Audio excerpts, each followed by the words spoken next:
dyan sa pagharap nitong si Vince Dizon dito kay Senator Win Gatchalian. Panuurin ho natin itong mga kababayan. Ibang klase talaga. And thank you again, Secretary, for coming over. Alam ko napakadaming challenges hinaharap challenges. kayo at yung department. Tuwing binubuksan ko yung internet or television, mukha mo yung lumalabas first thing pag binubuksan ko, which is a good thing, no, na inform yung publiko about the reforms that you are undertaking at na-inform kami lahat kung ano yung mga actions ng department, especially on the corrupt. Para may konekta sa mga Duterte, no? Di ba yun naman ang iniintay itong mga to?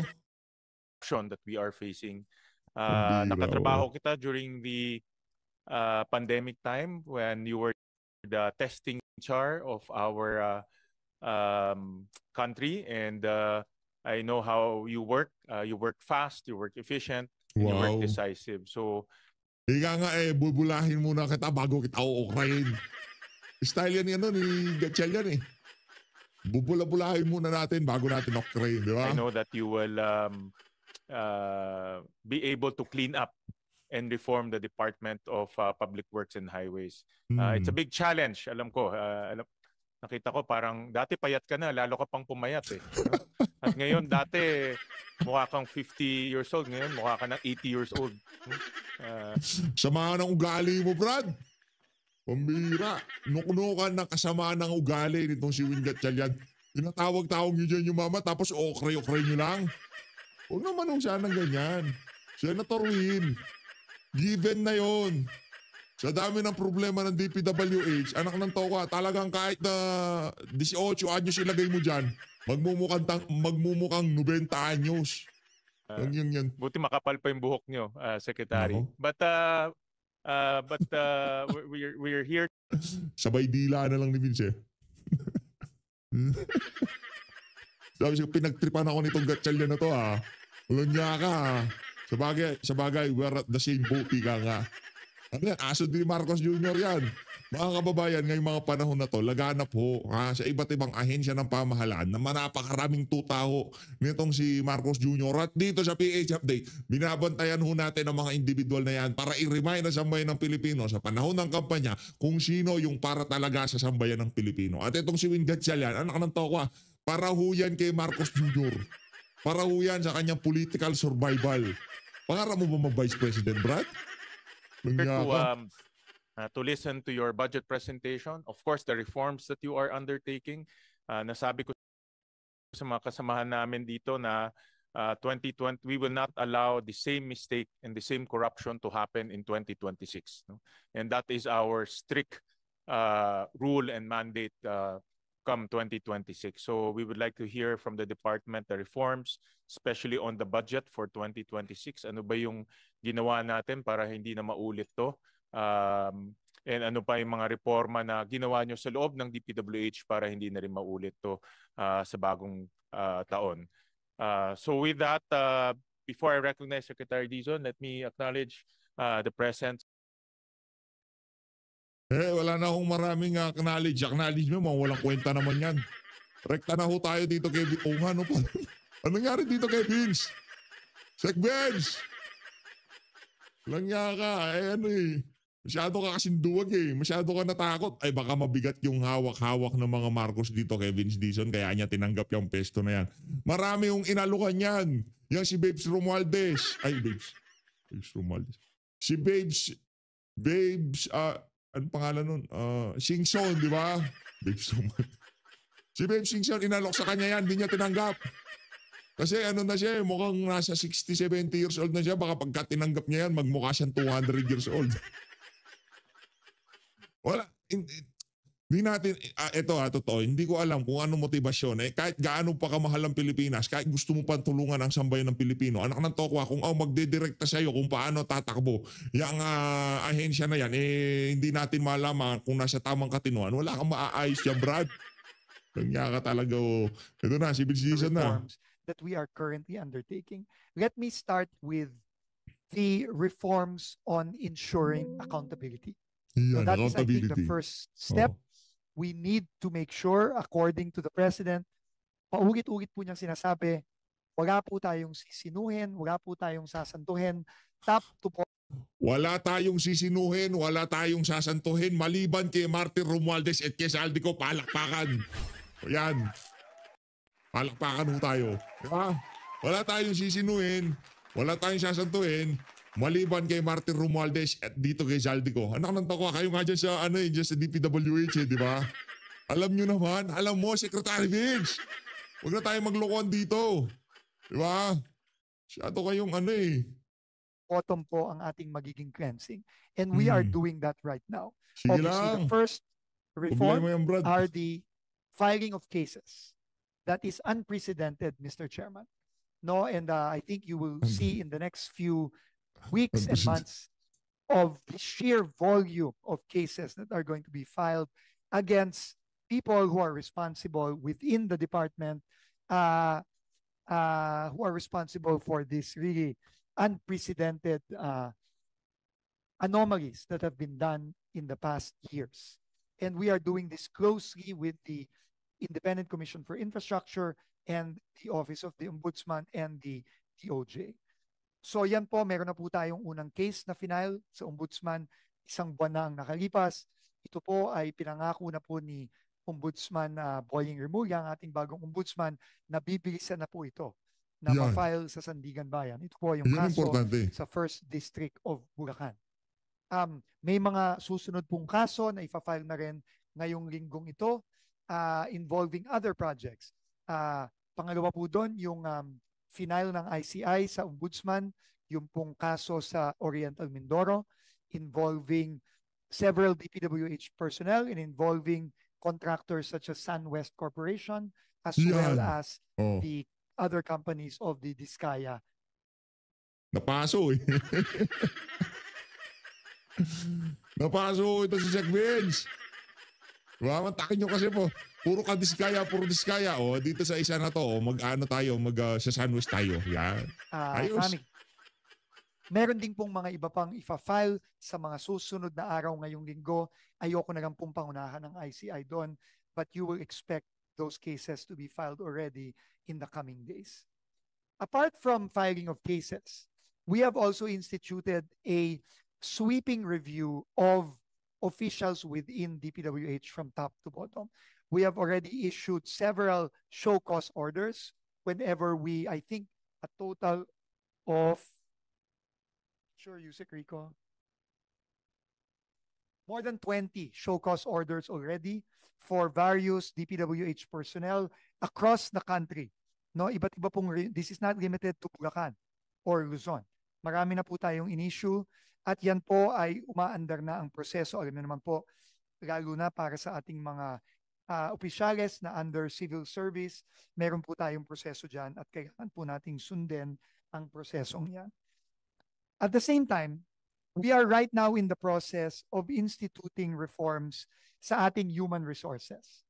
No, we will now start with a review of policies to ensure that DPWH becomes truly a meritocracy.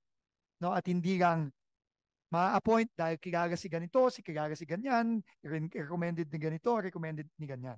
Kailangan po, dadaan po sa masusing pag-review ang mga applications. Today, we opened up applications to 2,000 vacant positions in DPWH. And lahat po, pati mga job order, pwedeng mag-apply dito. At magpalabas po kami ng guidelines sa tulong na rin po ng dating mga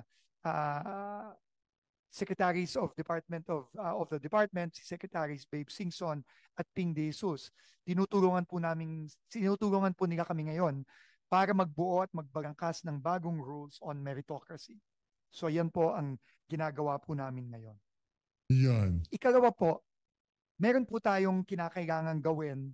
Bibigyan niyo pa ba ng budget yung na yan? DPWH na yan? Di ba kayo naaawa sa sambayan ng Pilipino? Anak ng toka, gusto naman natin matuloy yung mga proyekto kasi pagka hindi naman pinonduhan yan sigurado naman kawawa rin naman talaga tayo. Yung mga kalsada, yung mga infrastruktura, hindi mo magagawa yan pagka walang pondo. Eh ang problema pagka binigyan mo ng pondo, lumalangoy mo sila sa pera, di ba? Habang tayo lumalangoy sa baha, itong mga walang yung politiko na to na nasa likod, na mga naglabi dito sa mga budget na to, sila, nagsiswimming sila sa pera.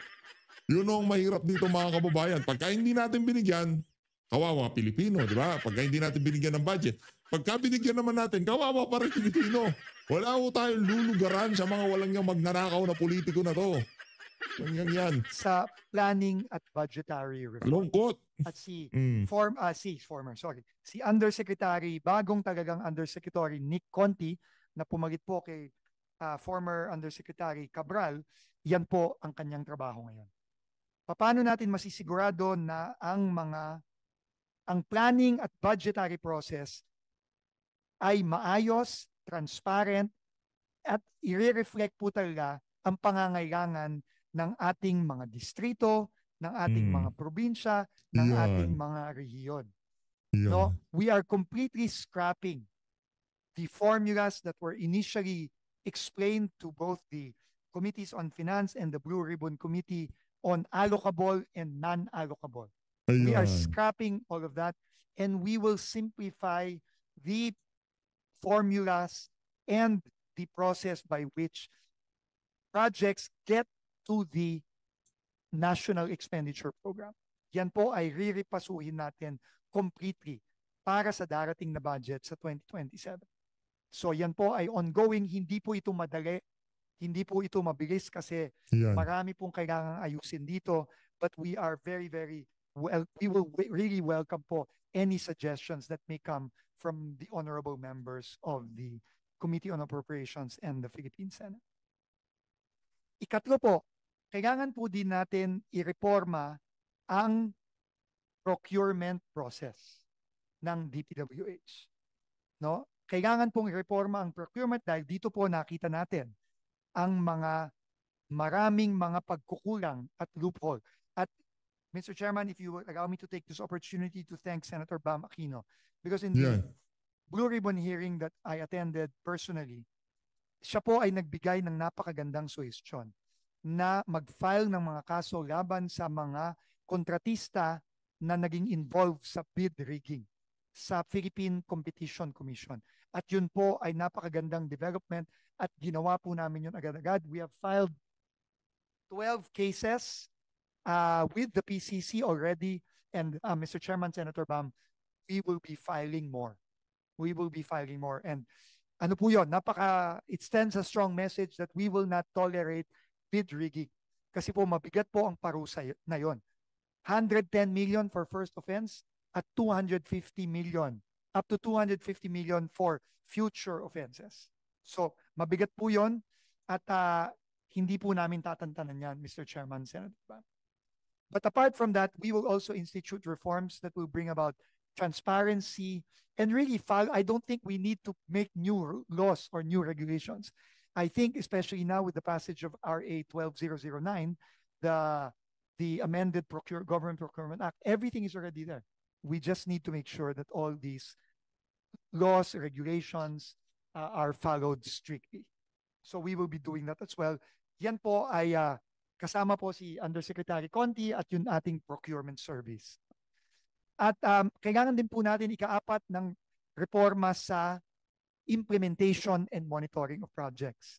No, meron tayong, nandito po si Undersecretary Ador Canlas at si Undersecretary Arthur Bisnar. Sila po ang ating dalawang Undersecretaries for Operations.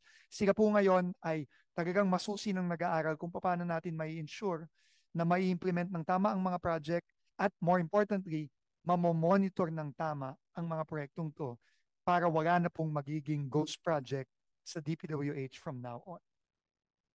Lastly po, we also need to monitor yung pong pagbabayad. Kasama din po.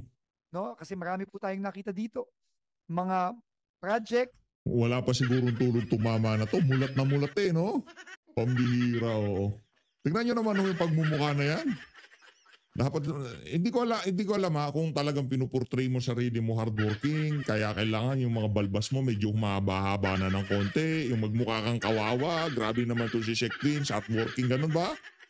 Di ko alam ha.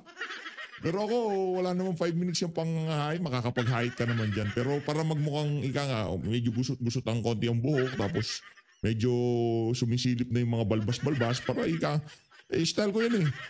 Para mukhang hardworking, papatubo tayo ng konti-konting balbas, di ba? Na sinabing Ganyan. kumpleto na, Hmm. pero either wala at all yung proyektong yon or hindi pa kumpleto, pero fully paid na. Halimbawa Yeah. po, no, pasensya na po kayo at this was a of a public outburst on my end, pero talaga pong sino ba naman po ang hindi magagalit kapag meron pong district engineer na nagsabi sa inyo na kung siya ay nagpagawa ng bahay, hindi niya babayaran ng kontratista hanggat hindi natatapos ang bahay niya. Pero yung project na hindi pa tapos, sinabi niya, inamin niya na okay lang magbayad kasi nangako naman daw po ang kontraktor na tatapusin na. Yun po ang sinabi sa akin. No, live television pa po nun. No, sino ba naman po ang hindi magagalit sa ganong klaseng pag-iisip? No, so kailangan din pong reformahin yun. No, at to make sure that we have checks and balances, especially in the final payments of projects and also in the progress billings of projects to make sure that the responsibilities of the contractors are met before payments are made. So with that po, yun po yung 5 mga reformang ginagawa natin ngayon. We would be more than willing po to present to you once we have some very clear directions already on those reforms. But my request only po is we will also be given some time kasi hindi po biro ito. Sorry po, last na lang. Yung pinaka-importante na reformang ginagawa namin ngayon. Tinawag na rin po ito ni Senator Win Gatchalian, tinawag din po ito ni Congressman Rian Reviste na kailangan ibaba natin ang cost of materials ng DPWH. Kasi marami po dito mataas sa totoong cost of materials all over the country. We are also doing that now. We are reviewing the CMPD and also the DUPA, which is based on the CMPD. No, the cost of materials. Kailangan po nating reviewin to. In fact, ito po ay ginagawa ngayon natin ongoing at malapit na po tayong ilabas ito sa mga susunod na linggo. So with that po, maraming salamat po Mr. Chairman, honorable members of the Committee on Finance, and we will be ready and willing to answer any questions you may have. God bless po at maraming salamat po. Yung importante. Thank you very much, Secretary Dizon. We recognize the presence of Senator Lauren Legarda and Senator Bam Aquino. And in order of arrival, we will start off with Senator J.V. Orcito for his questions. Thank you, Mr. Chair. Good morning, Secretary Dizon and the new DPWH family. I agree with the observation of our chair of Committee on Finance. Although we have started sana excited sana ko with the DOTR budget to be working with you, Secretary Dizon. Kaya lang iba yung plano no. We know for a fact we share the same advocacies, yung talagang massive infrastructure development will really stimulate economic growth. Kaya lang na iba yung plano. I share the sentiments of Senator Win Gatchalian. Si Secretary Dizon nung nagsimula, isa sa parang top pang GQ yung executive. Batang-bata, diba? Ito, very aggressive, very defendable. Ngayon, mukha nang nag-age na kayo ng ilang buwan pa lang. Mukha ng mad scientist. Naalala ko yung Back to the Future. Mag-hide ka kasi. Baka kasama sa packaging na yan, no. Ano dapat ganito, ganito yung mahi ko. Yung dapat pagka nakita nila ako, talagang hardworking ako. Book nyo, sabog-sabog na. Sabog-sabog na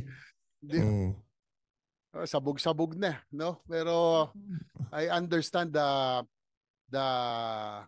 challenges that you are facing right now, and I don't envy your position right now. Although I honestly miss you, no, doon sa DOTR kasi talagang we had our plans. Nag-ready na nga tayo for yung ating po mga ipaprioritize sa mga railway, mga airports, yung po mga ating mga advokasya. Anyway, first of all, siguro a lot we will be discussing today yung mga reforms, and I'm glad you already started your reforms that will be introducing in the DPWH, considering that ito pong talagang scandal that really rocked this nation recently is probably the biggest scandal that rocked his history, and people are really longing for answers, no? Siguro doon lang po sa mga notorious na district engineering offices in our investigation during the Blue Ribbon, siguro we will submit to you our findings also para lang din for your information, and so that it can help you in your reforms that you will institute. Doon po sa Bulacan, the notorious district engineering office, and I don't know kung nangyari dito sa Bindoro, meron po sila rin progress billing. Now, I was also a developer before. Ang pagkakaintindi ko, pag may progress billing, according it is according to accomplishments. Pero dito po sa Bulacan, kahit na 30% pa lang ang progress billing, pinipilit na ng assistant DE pa lang noon, sila Bryce at iba ng mga talagang nagmodus na kahit 50% na, pipilitin nila 50% ng inyong ideklara kasi nandito na yung budget, kailangan namin gastusin. So, in the same manner that napamura ka, alam ko yun, maiinis ka talaga. Imagine, 30% pa lang accomplishment, pero yung mismong DE mismo or assistant DE sabi, hindi, 50% ng iyan mo.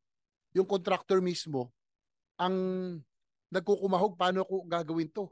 50% na yung kukolektahin, and yet 30% pa lang yung aming accomplishment. So that's one.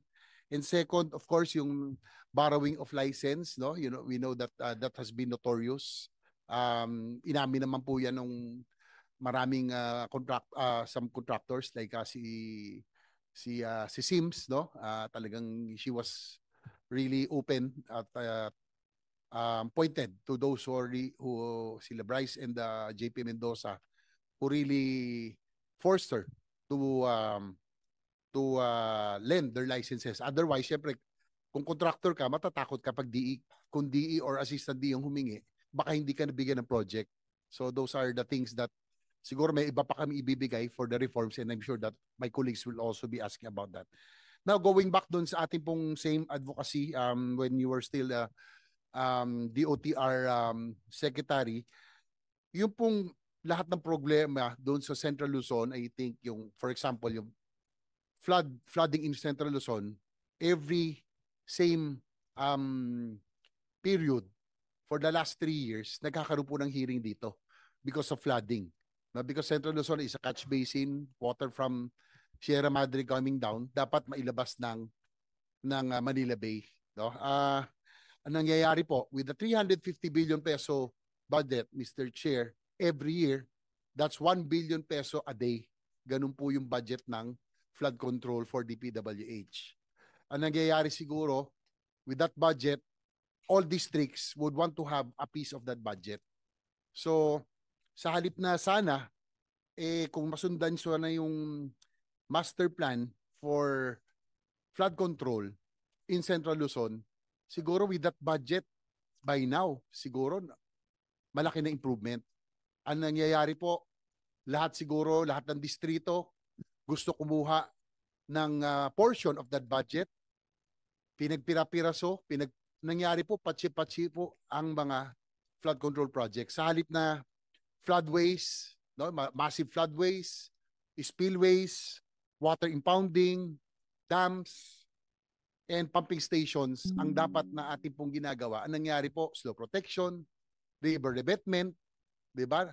Drainage improvement, pinagpatsi-patsi, pinagpati-hatian, nangyari po patsi-patsi, kaya hindi nawawala ang tubig. Do you agree, Secretary Dizon? Ganito po ang nangyari. Mr. Chairman, you are absolutely correct po sa inyong observations. Ganun po talaga ang nangyari. And with that, Sec, I have my top priority bill that I filed in this Congress and as well in the last Congress is the Master Plan for Infrastructure for National Development. Ito po yung comprehensive Master Plan for Infrastructure Development. And I'm glad, Mr. Chair, that it has been included already in the LEDAC priority of measures. No?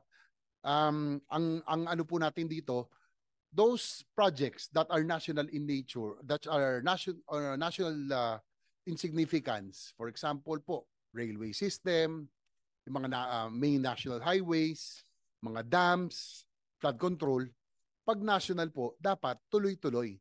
Whoever sits as president, ang ano ko po rito sana, we hit two birds with one stone, no? You know, ang ating po political system kasi siguro, 6 years and 3 years, presidents will always look at their legacies. Kumbaga, short term and medium term. Nakakalimutan po natin yung long term through the decades. Kaya nga po yung railway system, 30 years na tayong behind, no? In terms of Kawawa ho railway tayo, system no? compared to our ASEAN neighbors, yung mga skyways and all. So, Wala. yung rationale po nito, whoever sits as president, all of these big ticket items dapat tuloy-tuloy, no? Again, railways, skyways, dams. Siguro po yung mga presidente may sariling mga pet programs, but all of these big ticket items should be continuous because this will stimulate economic growth. Ano kaya yun? Senator JV, we were advised that today we will have our earthquake drill starting at 11. Tamang-tama nga, DPWH nandito. No? So, Yan. Sana pagka lumindol, hindi na drill. Sana totoohanin na eh. Di ba? Kung pwede bang ganon? Wala nang drill. Diyan lang kayo, sana lumindol. Malakas. Yung magnitude 10,000. so we'll request everyone to leave the building. Kasama tayo, ma'am. We requested for an exemption, but the Office of the Senate President did not allow. Tuloy natin, tapos na drill. Let's resume our budget briefing and naputulo tayo kanina kay Senator JV. So, Senator JV, you may continue. Thank you, Mr. Chair. Anyway, tama-tama itong earthquake drills dahil talagang di rin man natin pwede maiwasan. Medyo madalas ang earthquake ngayon at talindol. Para ding yung nangyari sa ating bansa, naniyanig ang ating buong bansa at ating buong gobyerno sa nangyari dito sa mga flood control at ghost projects at iba pa. Anyway, to continue, as I was saying, ito pong Senate Bill number 2 that I find is the Master Plan for Infrastructure and National Development.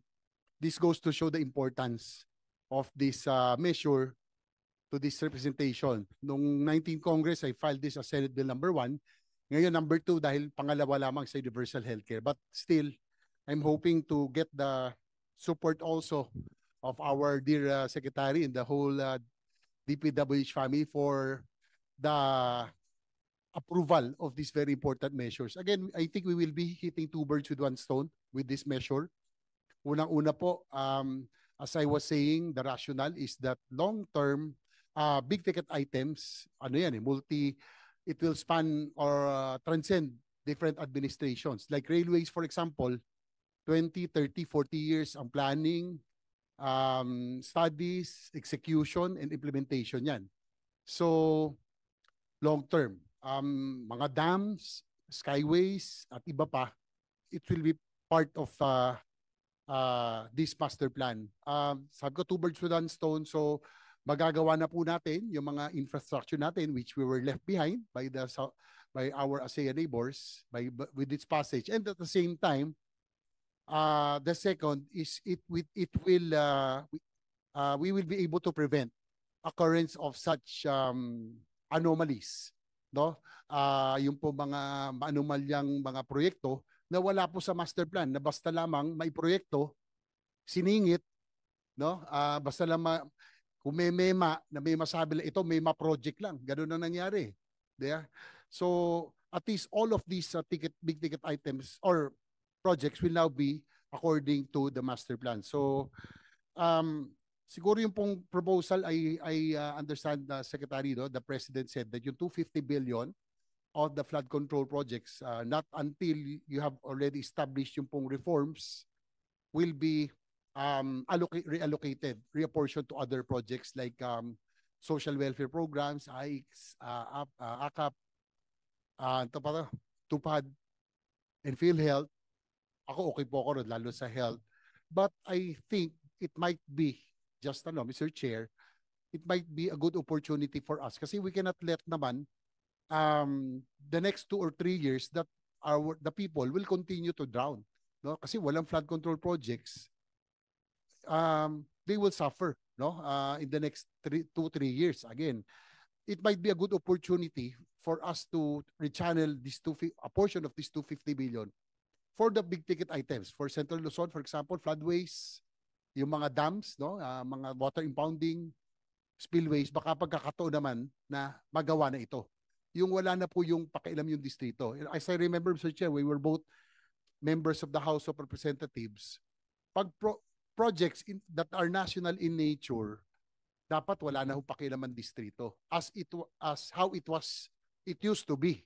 No? Ngayon na lang po kasi yung mga national projects pinaghahati-hatian in the same manner na itong 350 billion peso budget for flood control every year, 1 billion peso a day, every district will now want a piece of this budget. Ang nangyari, napag-iwanan yung mga tunay na big ticket items that would have really solved the problems of flood-prone areas like Central Luzon and other areas in the country.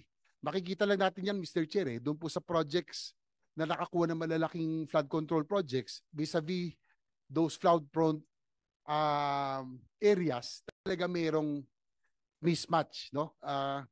So yun po, I thank Secretary Vince Dizon for your support, no, for this master plan for infrastructure national development. I think it will really prevent occurrence of anomalous projects pag nandun po tayo sa infrastructure. Yung po doon po sa tungkol sa flood control projects, if it follows the master plan, would you think it will still be ganito pa kaya? Magagawa pa ba ito? Hindi na siguro. Because it will be according to the master plan. Tama po kayo, Mr. Chairman. Tama po ang ating Honorable Senator JV. Kung ang mga proyekto po ay naaayon sa mga master plan na talagang pinag-aralan at ito talaga ay nabusisi at napag-aralan ng mabuti para makasolve sa baha, hindi ho mangyayari itong nakita nating nangyari ngayon. Nangyari lang po ito dahil, tama po si Senator JV, Mr. Chairman, dahil meron pong iba na gumawa na ng kung ano-anong mga basta may project lang, quote-unquote flood control, pero in reality, hindi naman talaga nakatulong. No, and in some cases wala pa nga yung project at all. So maybe may I just update Mr. Chairman, the committee, that currently specifically for the provinces of Nueva Ecija, Bulacan, and Pampanga, which is really the flood-prone area in the Central Luzon Basin, no, there is an ongoing Central Luzon floodway detailed engineering design project. This is funded by the Asian Development Bank. Hindi pa po ito tapos, ongoing po ito. Matatapos po ito August 2026. So, DED na po yun. Detailed engineering na po yan, Mr. Senator, Mr. Chairman. So, ibig sabihin nun, pag natapos po ito, shovel ready na po yung mga proyektong yun. Shovel ready na po yun. And we can already start building those projects under the Central Luzon Floodway Master Plan done by the ADB after it comes out in August of 2026. Unfortunately ngayon, wala pa po. Kaya siguro timing na rin po yung desisyon ng ating Pangulo na hindi muna kasi kesa naman ho maglagay tayo, hindi naman makakatulong dahil hindi naman consistent with the plan. Thank you po, Mr. Also Chairman. in line with that, consider, buti na dito si Senator Loren. I know that siya masyado sa mga sa water resources. There has been a proposal to create the Department of Water. Would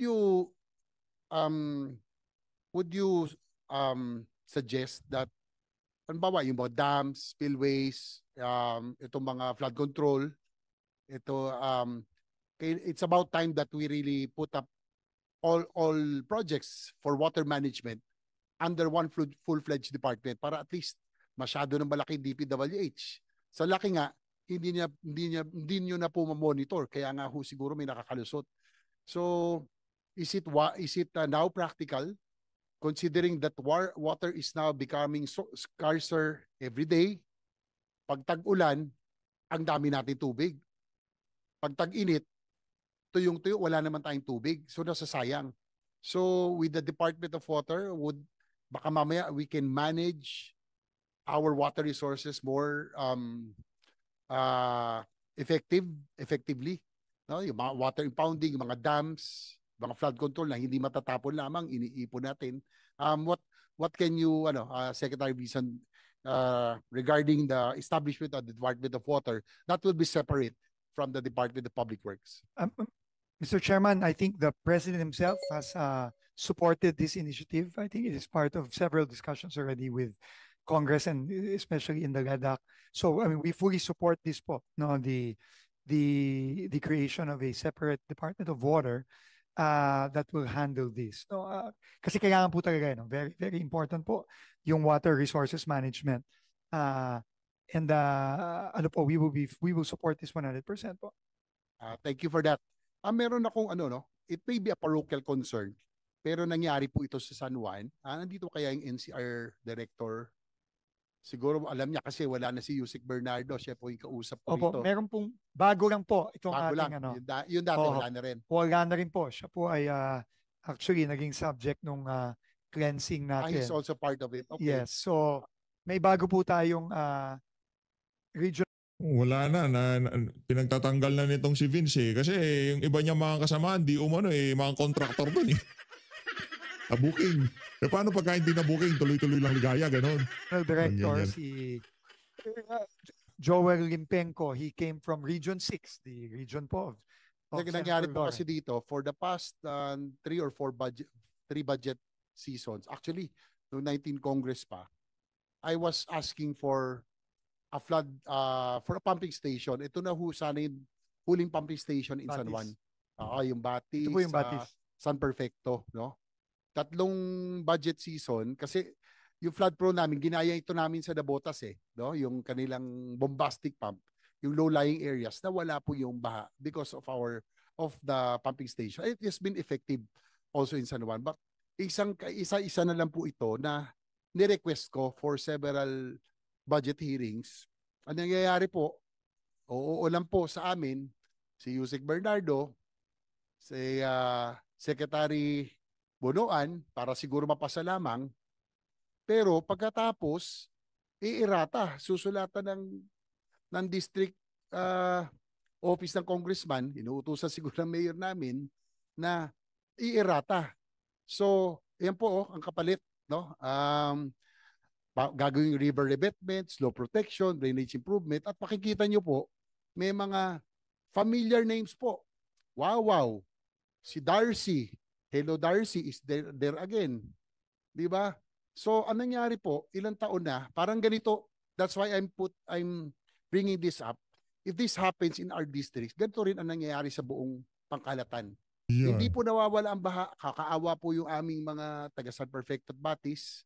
Yung mga kagamitan po nila, pinag-ipunan, motorsiklo, sasakyan, refrigerator, lahat po, nababaha, pinaghirapan po nila yan.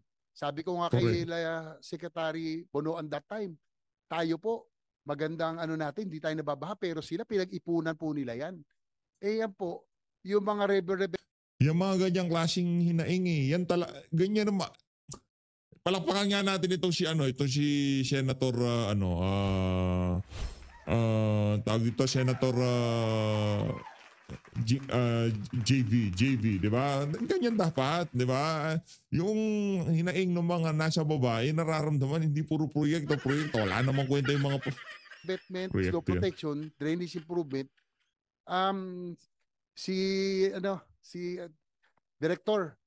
Si Director. Agree ba kayo na itong mga ito makakatanggal ba ng tubig? Halimbawa magkabaha or ang isang pumping station? Ano ang mas makakatulong? Wala namang in danger. Talagang halatang pin-project lang. And I know you know what I'm talking about, Secretary Dizon. Sana ito yung mga reforms na pasensya na. Ito yung I'm always on the ground. Kami ni Sen Gatchalian, lagi kami nasa kalye at bumabiyahe. Napapansin namin to. I hope this does not happen. Ito pong sa San Juan, no, familiar yung pangalan eh. Kaya naman pala ayaw gawin yung pumping station na hanggang ngayon lubog. Eh tignan nyo yung mga contractor, sila